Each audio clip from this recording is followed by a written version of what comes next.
हर हर महादेव, जय भोलेनाथ। नमस्कार, मैं साधना पांडे मार्गदर्शन पे आपका स्वागत करती हूँ। तो चलिए दोस्तों, आज हम बात करेंगे तुलसी विवाह 2024 में कैसे करना है, कब करना है और कौन कौन सी तैयारियां करना है आपको। तुलसी विवाह किस शुभ मुहूर्त में आप रचाएं, सारी विशेष बातें आज की वीडियो में जानेंगे। देखिए दोस्तों, तुलसी विवाह ऐसा पुण्य और धार्मिक काम है जिसे हर हिंदू परिवार में होना चाहिए। आपको पता होगा कि तुलसी यदि हमारे घर में रहती है ना, तो एक नहीं अनेकों कष्ट हरती हैं। जैसा कि आप जानते हैं, तुलसी अगर हमारे घर में लगी रहती है तो वहां से यम का भय भी समाप्त होता है। मानती हूँ कलयुग है, सारी चीजों की दुगनी चीजें आ गई हैं, लेकिन फिर भी कुछ अच्छा करेंगे तो हमारे जीवन में भी निश्चित रूप से कुछ अच्छा होगा। तो आज हम लोग बात करेंगे तुलसी विवाह कैसे और किस प्रकार करना है। सबसे पहले तो हम जान लेते हैं कि तुलसी विवाह करना कैसे है। देखिए दोस्तों, सबसे पहले तो ये जानिए कि पिछले वर्ष की जो तुलसी जिनकी पूजा हमने किया था, विवाह किया था, उनका हम विवाह कर सकते हैं या नहीं। तो देखिए, नई तुलसी का विवाह करना उत्तम माना जाता है। तो नई तुलसी, अगर कोई छोटी सी तुलसी लगाई है तो उनका आप विवाह बढ़िया से सुंदर से रचा लीजिए। अब ये तुलसी जो है, अगर आपके पास नहीं है, एक ही तुलसी है, बेशक आप उन्हीं बिना सोचे समझे उन्हीं तुलसी जी का आप विवाह करिए जो आपके घर में पुराने समय से चली आ रही हैं। तुलसी विवाह कौन कर सकता है? कुंवारी लड़कियां कर सकती हैं या नहीं? तो बिल्कुल कुंवारी लड़कियां कर सकती हैं। केवल जो सिंदूर लगाने का काम होता है वो किसी सुहागिन महिला से करा दें। बाकी सारी पूजा पाठ, तुलसी जी को सजाना, केवल सिंदूर लगाने का काम आपको नहीं करना है। बाकी सारे कार्य आप कर सकती हैं, बेशक आप कर सकती हैं। इसमें किसी भी तरह की कोई दुविधा, दो राय नहीं है। तो ये भी हमारा जो है स्पष्ट होता चले, एक एक बात तो सही रहेगा। अब अगली चीज है कि तुलसी विवाह जो होता है वो क्या विधवा महिलाएं कर सकती हैं? देखिए, पुण्य प्राप्ति के लिए सब कुछ किया जा सकता है। बिल्कुल आप लोग जैसे कन्यादान होता है वैसे कर सकती हैं, लेकिन हाँ, आप सिंदूर नहीं लगाएंगी, किसी अन्य से सिंदूर लगवाएंगी। इस विशेष बात का आपको ध्यान रखना है। अब चलिए आगे बढ़ते हैं। तो क्या करना है? देखिए, 12 नवंबर को तुलसी विवाह होगा, 12 नवंबर को होगा। और कब होगा मुहूर्त मैं बताती हूँ, मुहूर्त भी नोट करते चलिए। शाम को 5:29 से 7:53 तक। तो 5:29 से 7:53 तक ये टाइम काल है, शुभ मुहूर्त है। इसी मुहूर्त में आपको तुलसी विवाह करना है।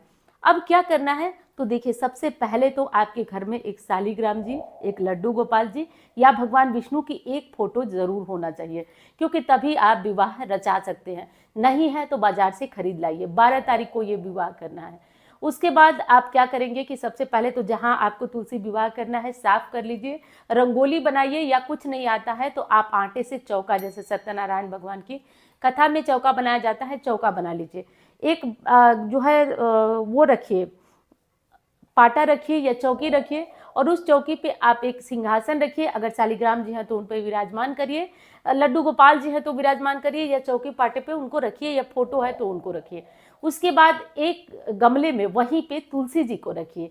ठीक है, वहीं पे तुलसी जी को रखिए, और एक गमले में तुलसी जी को, एक गमले में विष्णु जी को, एक एक जगह पे विष्णु जी को।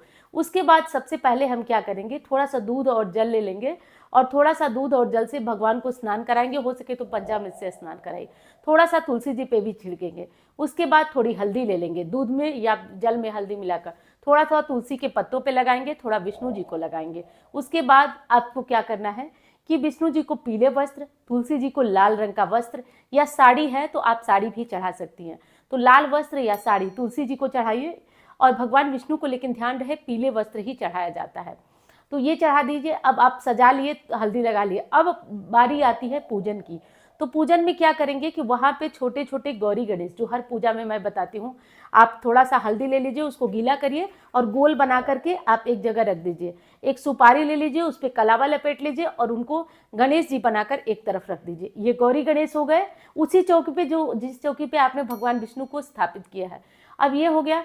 अब दूसरी चीज है कि एक जगह आपको कलश रखना है। कलश दीप कलश होगा। तो एक लोटे में जल भरिए, उस पर आम का पल्लो रखिए, उसके ऊपर चावल की कटोरी रखिए, उस कटोरी के ऊपर एक दिया जला दीजिए। उसके बाद धूप बत्ती वगैरह जलाइए और भगवान को इत्र लगाइए, भगवान को चंदन लगाइए। ध्यान रहे भगवान विष्णु को अक्षत नहीं चढ़ेगा, तो अक्षत नहीं, उसके जगह पे तिल वगैरह, आप सफेद तिल चढ़ा सकते हैं।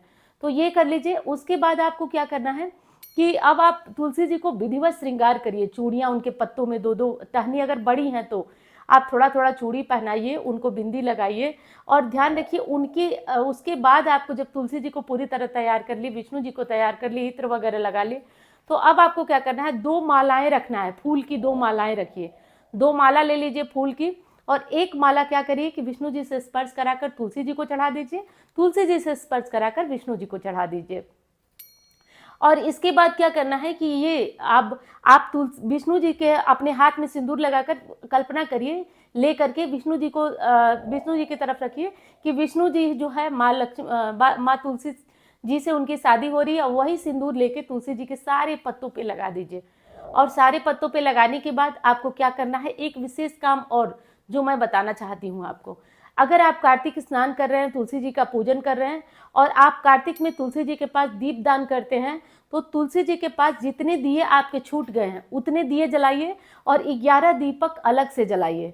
तो सब मिला जुलाकर आप देख लीजिए, अगर आपके एक भी दिन के तुलसी के दीपक नहीं छूटे हैं, आप पीरियड्स वगैरह में भी दूसरों से जलवाई हैं, तो कोई बात नहीं, नहीं तो आप उतने दीपक बढ़ा करके जला दीजिए।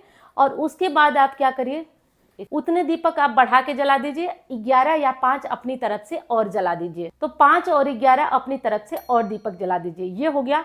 उसके बाद अब आपको क्या करना है कि आप पूरी तरह से पूजा कर चुके हैं। दीपक आपको घी या तिल के तेल का जलाना है, सरसों के तेल का बिल्कुल भी नहीं जलाना है, ये ध्यान रखिए। उसके बाद आपको करना ये है कि आप तुलसी जी का विवाह रचा दी, दिया जला दी, आप सारे तरफ से। अब आपको अगर गाना आता है, गीत आती है, तो आप एक तुलसी जी की प्राचीन गीत है, कहमा ही तुलसी के नैहर कहमा ही सासुर, ये गाई जाती है। तो कुछ लोग जो है अपने अपने भजन गाते हैं, तो जो आए आप वहाँ बैठ के गाइए और हो सके तो आप तुलसी जी को पूरी रात जागरण भी करिए। लेकिन देखिए, कहना आसान है, करना मुश्किल है। पूरी रात जागरण करना संभव नहीं हो पाता है, तो कम से कम 10-11 बजे तक जब तक है आप तुलसी जी के पास दिया वगैरह जलते रहने दीजिए, कलश का दिया जलते रहने दीजिए। उसके बाद आप जाइए, खाना पीना खाइए, सो जाइए। हाँ, एक चीज़ जो कि मैं भूल गई, अब ये सब करने के बाद आपको वहाँ आरती करना है। आरती में पहले गणेश जी की, उसके बाद भगवान विष्णु की, उसके बाद तुलसी जी की, या फिर शॉर्ट में करना चाहते हैं तो केवल विष्णु जी और तुलसी जी की आरती गाइए। उसके बाद अब आप क्या करेंगे, अगली सुबह क्या करेंगे कि आप तुलसी को चाहे तो दान कर सकते हैं। जैसे देखिए, तुलसी दान लेने वाले भी नहीं मिलते हैं। बहुत प्रश्न आता है कि तुलसी को क्या करें। तुलसी में जो सुहाग की सामग्री आप चढ़ाई हैं, उसको आप अपने लिए प्रसाद के लिए रख लें, कुछ सामग्री उसमें से दान कर दें। और किसको दान करेंगे, तो ब्राह्मण को दान किया जाता है। और साथ साथ तुलसी का दान, अगर कोई लेने वाला है तो तुलसी को भी आप दान करिए, और अगर कोई नहीं लेने वाला है तो आप उस तुलसी का पूजन करिए। क्योंकि देखिए, कोई तुलसी लेने वाला मिलता नहीं है जल्दी। अगर मिल जाता है, ब्राह्मण देव मिल जाते हैं, तो आप उनका अगले दिन दान करिए। अब कुछ लोग क्या करते हैं कि आज तुलसी जी का विवाह कराए, एकादशी, द्वादशी या फिर पूर्णिमा तक तुलसी विवाह होता है, तो आप जिस तिथि में कराते हैं उस तिथि में करिए। और उसके बाद उनका दान जो है वो पूर्णिमा तिथि को लोग ब्राह्मण को करते हैं। लेकिन दान करना अनिवार्य नहीं है हर स्थिति में। आप समझिए, आप वो तो देवी हैं, हम तो जो है एक अपनी तरह से काल्पनिक रूप से उनका विवाह रचा रहे हैं। तो हो सके तो दान करिए, बहुत शुभ होता है। नहीं हो पाता है तो आपको घबराने की बिल्कुल आवश्यकता नहीं है। इस तरीके से करके आपको तुलसी विवाह अपना संपन्न करा लेना है। उसके बाद अगले दिन दान की भी आपकी बात मैं बता दी। और जो चढ़ाई गई सामग्री है उसको क्या करिए, तुलसी विवाह में कुछ विशेष आपको घर में व्यंजन वगैरह भी बनाना चाहिए। जैसे कि देखिए, मिठाइयाँ तो बाजार से आप खरीद के लाते हैं, गुलगुले, पुए, पूड़ी, ये सब भी बनता है, तो आप बना करके इसका भी भोग लगा सकती हैं। लेकिन जैसा समय हो ना हो तो बाजार की रेडीमेड मिठाइयाँ मंगवाइए, फल वगैरह मंगा करके चढ़ा लीजिए। तो इस तरीके से करके आपको अपना तुलसी विवाह संपन्न करना है। और आपको कैसी लग रही है वीडियो, बताइएगा ज़रूर। पूर्णिमा की वीडियो चैनल पे अपलोड हो चुकी है कि पूर्णिमा को कैसे स्नान दान करना है, जो कार्तिक मास का व्रत किए हैं उनको कैसे अपना पूजन वगैरह करना है, दीपदान कैसे करना है, सारी वीडियो अपलोड हो चुकी है। तो आप एक बार नहीं देखे तो देख लीजिए। चलिए, अब मैं मिलती हूँ आपसे अन्य वीडियो में। और हाँ, कार्तिक मास की कथाओं का आनंद लीजिए, उनको एक अलग विचित्र तरह से उनमें ऊर्जा होती है, तो उस ऊर्जा का बहुत अच्छी तरह से अपने अंदर जो है समावेश कीजिए। और जैसे हो कार्तिक मास की कथाओं को आप लोग श्रवण करते रहिए, उसको आप लोग कम प्रेम और प्यार दे रहे हैं बाकी वीडियोस के मुकाबले, तो कम से कम आप उसे भी समझिए और उसे भी प्यार दीजिए। चलिए, अब मैं मिलती हूँ आपसे अन्य वीडियो में। धन्यवाद। हर हर महादेव।